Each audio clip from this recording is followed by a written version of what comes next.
सबसे पहली बात, चरित्र पवित्र होना चाहिए। अब यहीं से नींव बर्बाद हो जाती है। और दूसरी बात, भगवत आराधना होनी चाहिए।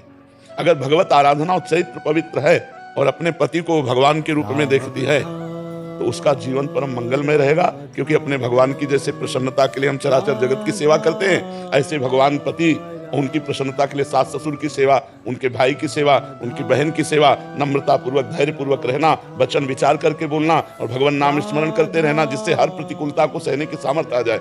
अपने पति के सिवा उत्तम के बस असमन माही, सपने हूं आन पुरुष जग नाही। स्वप्न में भी कोई और पुरुष भी है ऐसी भावना ही ना हो, केवल पुरुष भाव अपने पति में ही हो। फिर मध्यम परपति देखे कैसे, भ्राता पिता पुत्र निज जैसे। जो दूसरी कोटि की पतिव्रता है वो समान वाले को भाई, बड़े वाले को पिता, छोटे वाले को पुत्र के समान कभी पुरुष रूप में काम भाव से वो देख ही नहीं सकती है। तो अपने को चाहिए कि हम हमारी यही जबान रुक जाती है कि जब नींव ही खराब है तो क्या उपदेश करें। कोई विरला ही ऐसा होगा जो अपने चरित्र को बचावे। हमको एक सिद्धांत सुनाया गया था कि धन नष्ट हुआ तो कुछ नहीं नष्ट हुआ, स्वास्थ्य नष्ट हुआ तो कुछ नष्ट हुआ, और चरित्र नष्ट हुआ तो सब कुछ नष्ट हो गया है।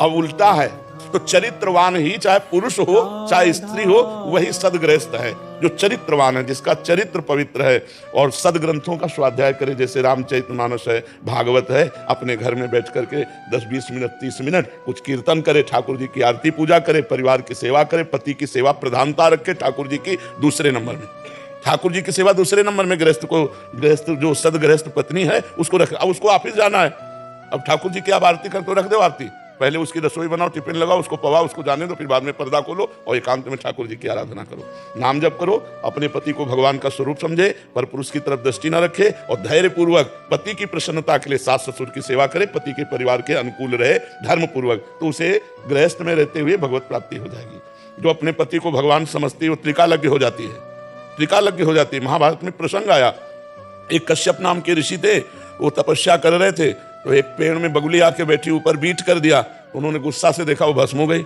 उनको लगा हम बड़े सिद्ध हो गए।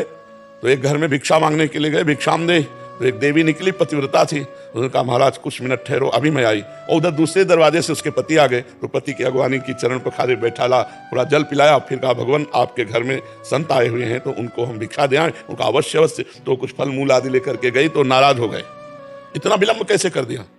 तो महाराज हमारे पति आए थे, उनके स्वागत में, उनके सम्मान में विलंब हो गया। तो उनका तुम मुझे ऐसे वैसे समझते हो क्या कि हम दरवाजे पर इतनी देर से। बोले महाराज गुस्सा मत हो, वो पेड़ की बगुली नहीं है कि तुम ऐसे देखोगे भस्म हो जाएंगे। वो कश्यप जी कांप गए कि ये बात एकांत की, हमारे सिवा और कौन जानता है। तो बोले देवी तुम कैसे जान गए। बोले अपने पति की सेवा के प्रभाव से मैं त्रिकालज्ञ हूँ, भूत भविष्य वर्तमान तीनों काल का ज्ञान है। पति की सेवा से अनुसुईया जी ने भगवान को 6-6 महीने के बालक बना दिए। 3 भगवान जो अपने ब्रह्मा विष्णु महेश गए, 6-6 पति की सेवा के प्रभाव से यमराज की भी बुद्धि को चक्कर में डाल दिया सावित्री जी ने। बहुत बड़ी महिमा है अपने पति को भगवान समझकर। पर अनुकूलता और प्रतिकूलता को सहने के लिए भगवान का भजन, शास्त्र स्वाध्याय, सत्संग, ये नहीं होगा तो प्रतिकूलता में फिर हमें द्वेष हो जाता है। अनुकूलता में तो राग होता है, प्रतिकूलता में द्वेष हो जाता है। राग द्वेष नहीं, प्यार होना चाहिए।